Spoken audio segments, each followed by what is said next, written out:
Pompey Sound. Updates, the latest from Fratton Park, on the hour, every hour. Fueled by Piglet's Pantry. Click pigletspantry.co.uk to get your fill. John Messinho has the greatest respect for Sunday's opponents. They're the best team in the league. I think everybody's in agreement there, and they've had a fantastic season. I think particularly bouncing back from the disappointment of the playoffs final defeat last year and losing a couple of their key players. It's been a very, very impressive season. They've gone from strength to strength, and I think only lost 3 games all year. So a really, really good side, full of good players, a very, very good system and well coached, and that obviously makes for a potent combination at the top of the league. Rare good news on the injury scene. John Messinho says Freddie Potts is fit and ready to pile in against Leeds. Messinho: he should be ready to play. Freddie only trained on Friday last week, so we didn't think he was ready. We did consider bringing him on at one point, but we felt it might suit Terry a bit more to get an extra body in the box.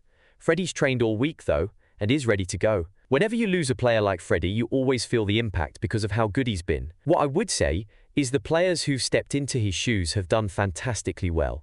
Freddie was injured after the Sheffield United game, and we've won 3 since then.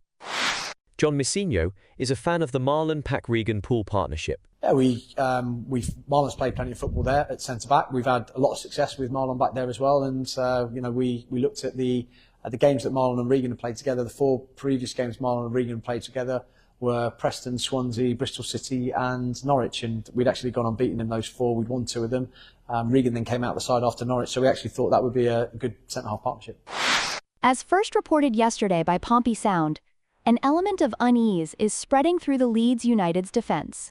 Highly respected news site MOT Leeds News is saying that in spite of heading for Fratton Park riding high at the top of the table and bursting with the confidence that can go with being a table topper, Leeds are worried about their fullbacks being exposed to 2 formidable wingers. Josh Murphy's newfound excellence, scoring goals, contributing assists, and roasting his opponent with skill and speed, will be up against Leeds right back Jayden Bogle. The Leeds defender sits precariously on 9 yellow cards.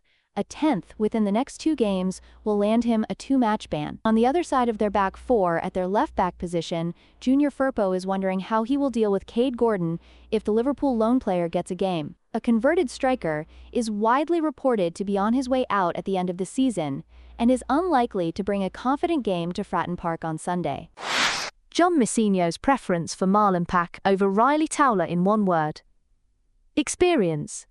Probably just a bit more experience. It's very, very different when you've played that amount of games at that age and you've got that experience head on your shoulder sometimes against some of these bigger and better sides. I think that's what Marlon gives you. It's a different profile in terms of centre half on the ball as well. So yeah, there's big sort of differences between the 2 of them. And like you say, we just try and take everything in the round when we're making that selection decision. Pompey are reportedly mulling over whether to retain the services of not 2 but 3 right-backs going into next season. The return of Williams after a lengthy layoff with injury means that with Zach Swanson and Terry Devlin, Pompey are comfortably off for someone to wear the number 2 shirt. Swanson's contract is up at the end of the season, but Pompey has an option to extend his time at Fratton Park by another year.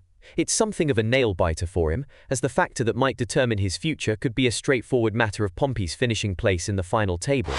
Pompey 1, Leeds 0. Wow. I'm going to say a famous Fratton Park victory that will, if we were to get it, it would almost be safe, wouldn't we? We'd have one. We wouldn't be safe mathematically, and we'd still need some more points here and there. And I'll tell you who I think might be involved in us doing something. Yes, please. Either by scoring or unsettling Leeds or the assist or whatever. Cassini Yengi. Hello, fellow Pompey fan. It's good to have something to moan about, isn't it? And we are quite within our rights to have a moan about kicking off at 12 o'clock on a Sunday morning. Not as big a moan as the Leeds fans are deserving of having, because they will, 2,000 of them, and they'll be in fine voice, will have come down, had to get up 3, 4 in the morning to drive down or catch a coach, make sure that they get here in plenty of time.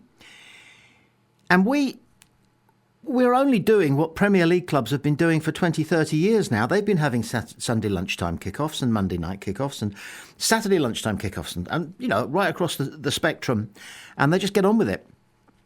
So if we went into the Premier League and whisper it quietly, we might, we'd be dealing with funny old kickoff times on funny old days anyway, so we might as well start to get ourselves used to it. Football is no longer Saturday afternoon, 3 o'clock, and then the football results, and then it's down the boozer and fish and chips. It's a different